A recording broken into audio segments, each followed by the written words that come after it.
Gak mungkin aku kena COVID, begitu pikirku saat itu. Aku kan kerja dari rumah, selalu tertib melakukan protokol COVID apabila harus ke supermarket atau ke rumah orang tuaku. Tapi kenyataannya, mungkin tangan saya kurang disiplin untuk tidak menyentuh mata, hidung, dan mulut. Atau mungkin suami saya yang begitu, atau mertua, atau teman-teman dan sanak saudara yang sesekali kami jumpai. Sebelumnya, selama 10 hari, saya sakit di rumah dengan gejala demam tinggi, sendi-sendi sakit, lidah terasa pahit, dan batuk ringan. Di hari kelima setelah demam turun, aku dan suami melakukan cek darah, di mana hasilnya menunjukkan bukan demam berdarah maupun tipes. Walau enggan melakukan rapid test, mungkin karena takut menerima kenyataan, apalagi saya toh tidak demam lagi, saya akhirnya melakukan rapid test pada hari ke-7. Dan hasilnya non-reaktif. Di titik ini, ibu mertua saya yang berusia 78 tahun mengalami rasa pahit di lidah selama seminggu, tidak selera makan dan tubuh semakin lemas, namun tidak ada demam maupun batuk. Karena gejala ini tidak terlihat berbahaya, maka tidak ada tindakan medis yang lebih lanjut dilakukan selain beristirahat. Merasa lega dengan hasil non-reaktif, keesokan harinya, suami ke rumah sakit Elizabeth untuk ambil obat batuk yang tak kunjung reda. Oleh Dr. Budianto, suami diperintahkan untuk melakukan CT thorax, di mana pada hasilnya terlihat bercak-bercak yang sudah meluas ke kedua paru-paru. Karena rasa takut, kami memutuskan melakukan swab test keesokan harinya. Dan hasilnya positif. 4 Juli 2020, sore itu kami masuk ke rumah sakit Elizabeth Medan.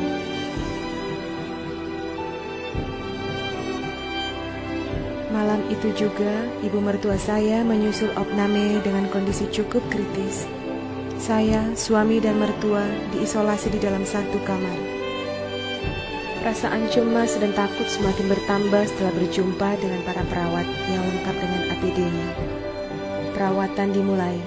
Infus dipasang dengan ditusuk-tusuk sampai mendapatkan antibiotik yang sesuai untuk masing-masing. 3 kali sehari, rata-rata ada 10-14 butir vitamin dan obat-obatan yang harus dimakan. Dari infus dimasukkan vitamin C dan disuntikkan antibiotik. When I find myself in times of trouble, Mother Mary comes to me, speaking words. Hari kedua isolasi adalah hari yang terberat buat saya. Menghibur diri, saya bernyanyi. Hari itu saya mendapat info hasil rapid test anak-anak saya yang dijaga oleh keluarga. Hasilnya reaktif. Saya juga mengkhawatirkan status anggota keluarga yang lain. Rasa takut dan sedih yang teramat besar membuat kondisi tubuh kami juga drop. Suami dan mertua mulai diberikan oksigen. Diare saya juga mulai memburuk. Untunglah keluarga dan teman-teman selalu mendoakan dan memberi support. Berdamai dengan situasi yang sedang menimpa keluargaku tidak mudah.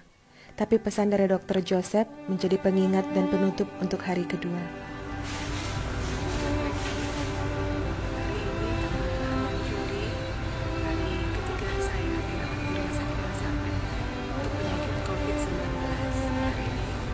Perawatan berlanjut.